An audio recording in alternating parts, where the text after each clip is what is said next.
حضرت عباس رضی اللہ عنہ کہتے ہیں کہ میں رسول اللہ صلی اللہ علیہ وسلم کی خدمت میں حاضر ہوا جی اور میں نے ان سے کہا کہ مجھے کوئی دعا بتائیے جو میں بہت پڑھوں. تو رسول اللہ صلی اللہ علیہ وسلم نے کہا کہ آپ چچا بھی ہیں میرے. انہیں مخاطب کر کے کہا کہ اے میرے چچا، آپ یہ دعا پڑھا کریں، اللہم انی اسألک المعافات فی الدنیا والآخرہ. تو اس میں عافیت کا تذکرہ ہے. بلکہ حضرت عباس کہتے ہیں میں پھر آیا تو دوبارہ سے انہوں نے مجھے یہی دعا سکھائی. تو اس دعا سے اس طرف کچھ لوگ اشارہ کرتے ہیں کہ دیکھیں، سب سے جو قیمتی چیز ہے انسان کی زندگی میں وہ صحت ہے، وہ خوش رہنا ہے، وہ عافیت ہے. عافیت کے بہت سے ترجمے ہمارے لوگوں نے کیے ہوئے، لیکن ایگزیکٹلی عافیت کو آپ نے کیسے سمجھا، اور کیا واقعی ہی یہ دعا اتنی امپورٹنٹ ہے کہ انسان، جیسے ایک اور حدیث میں آتا ہے نا کہ بہترین زندگی وہ ہے جو بہت طویل ہو اور اس میں نیک اعمال کیے جائیں. تو لانجیوٹی پہ بہت آج کل بات ہوتی ہے. جیپنیز کی مثال دی جاتی ہے کہ دیکھو ان کی عمریں بہت زیادہ ہیں. مسلمز کی بات کی جائے تو ہماری ایوریج ایج کم ہے. تو اس کی خواہش کرنا ایک لمبی عمر کی، پھر یہ کہ خوش رہنا ہر انسان چاہتا ہے، صحت مند رہنا ہر انسان چاہتا ہے. تو عافیت صحت کا ہی نام ہے. آپ کیا سمجھتے ہیں؟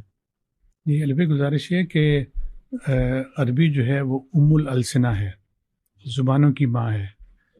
تو میں ایسی جگہ پہ جہاں پہ مختلف تراجم ہمیں ملتے ہیں، میں ان سب کو اس میں سمو دیتا ہوں. صحیح. میں نہیں سمجھتا کہ اس میں سے کوئی چیز خارج ہے. بالکل ہماری ٹھیک. عاقبت بھی ہے، ہماری جسمانی صحت بھی ہے، ہماری روحانی صحت بھی ہے، ہمارے ماحول کی اور ہمارے بیہیویئر کی، یہ ساری چیزیں اس عافیت میں آتی ہیں. یعنی اتنی جامع دعا ہے. یعنی عافیت کا مطلب یہ ہے کہ میرے شر سے آپ محفوظ ہیں، یہ بھی عافیت ہے. واہ. میرے اپنے ہی شر سے میں بھی محفوظ رہوں، صحیح. وہ بھی عافیت ہے. کیا بات ہے. میری جو صحت ہے کہ میں کوئی بیماری میرے اوپر غلبہ نہ پائے، یہ بھی عافیت ہے. بالکل ٹھیک. میری سوچوں کی پازیٹیوٹی بھی عافیت ہے. تو اس لیے عافیت ایک بڑا ہی وسیع لفظ ہے. صحیح. اور اسی طرح عربی کے جتنے بھی لفظ ہیں بڑے وسعت رکھتے ہیں. اس میں ایک آدھ ترجمہ کر کے بخل نہیں کرنا چاہیے. بالکل صحیح. تو بالکل وسیع القلبی سے سب چیزوں کو سوچنا چاہیے. تو اس لیے سارے ہی تراجم اس کے اندر آ جاتے ہیں. بالکل. دنیا بھی آتی ہے اور آخرت بھی آتی ہے. کیا بات ہے. تو اس لیے نبی کریم صلی اللہ علیہ وسلم نے فرمایا نا کہ ہمیں دعا کی جو تلقین کی گئی وہ کیا ہے؟ ربنا آتنا فی الدنیا حسنہ وفی الآخرۃ حسنہ وقنا عذاب النار. تو یہ جو دنیا اور آخرت کی جو بھلائیاں وہ بھی اسی عافیت میں آتی ہیں. صحیح. صحیح. تو اس لیے ہمیں طبی نقطہ نظر سے ہم دیکھتے ہیں کہ صرف جسم جو ہے اس کی ہمارے تمام آرگنز کی فزیالوجی ٹھیک ہو، یہ عافیت ہے. فار ایگزامپل کہ اگر پینکریاز جو ہیں وہ انسولین پیدا کر رہے ہیں تو یہ عافیت ہے. واہ. اسی طرح اگر آپ کی تھائرائڈ جو ہیں وہ اگر تھائروکسن پیدا کر رہے ہیں پراپر ٹھیک سے تو وہ عافیت ہے. امیزنگ. تو اس طرح ہر عضو جو ہے نا وہ جو صحیح کام کر رہا ہے وہ عافیت ہے. بالکل ٹھیک. اس لیے اس کو جب بھی دعا مانگی جائے نا تو یہ مانگی جائے کہ یا اللہ اس عافیت سے مراد اس دنیا سے لے کے آخرت تک روز محشر میں سیدھے راستے پہ ہی چلوں اور میں اللہ ہی کو اپنی منزل و مقصود جانوں. کیا بات ہے. یہ عافیت ہے. یعنی جو اللہ کا ورلڈ آرڈر ہے اسی پہ چلو، میری باڈی بھی اس کو فالو کرے، میری سوچیں، ایوری تھنگ. ایگزیکٹلی یہی عافیت ہے. یہی عافیت. ایک اور جو ہے میرے ذہن میں کویسچن تھا کہ سورہ البقرہ میں آئی گیس 168 نمبر آیا ہے.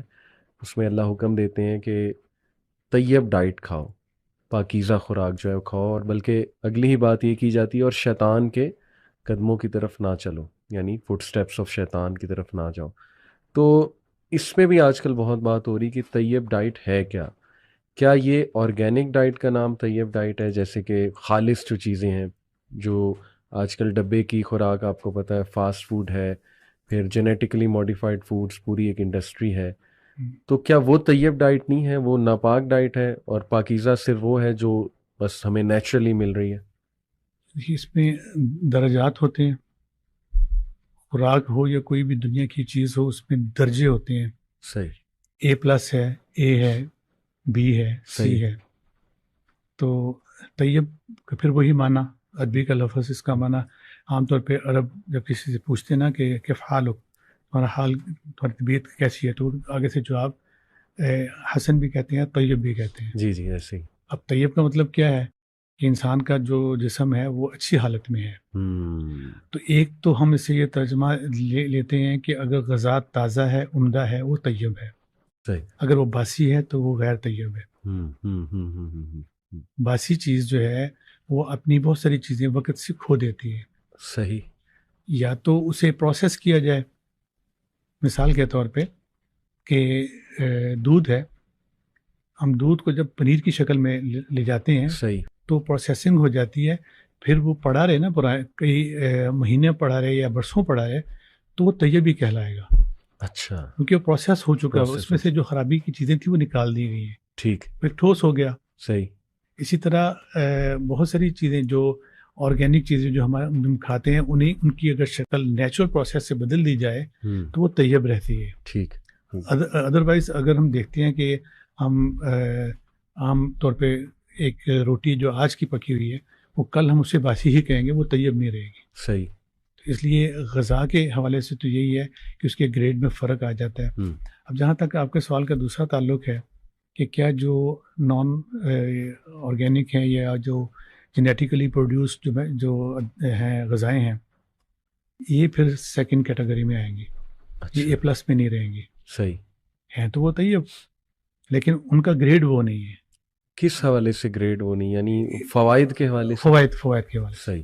طبی نقطہ نظر کے حوالے سے. ٹھیک.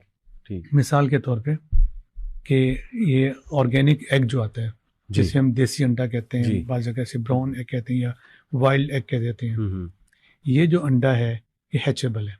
اچھا. جبکہ برائلر جو انڈا ہے وہ ہیچیبل نہیں ہے. صحیح. اچھا. اب اس میں کیا فرق ہے؟ میں باقی سائنس کی کوئی اور بات ہی نہیں کروں گا، صرف نتائج کو آپ کے سامنے رکھوں گا کہ ایک انڈا جو ہے وہ اگلا پروڈکشن کی صلاحیت ہی نہیں رکھتا. صحیح. اور دوسرا جو ہے وہ رکھتا ہے. تو کیا دونوں برابر ہو جائیں گے؟ بالکل نہیں، کبھی نہیں برابر. نتائج کے حوالے سے ہو سکتے ہیں.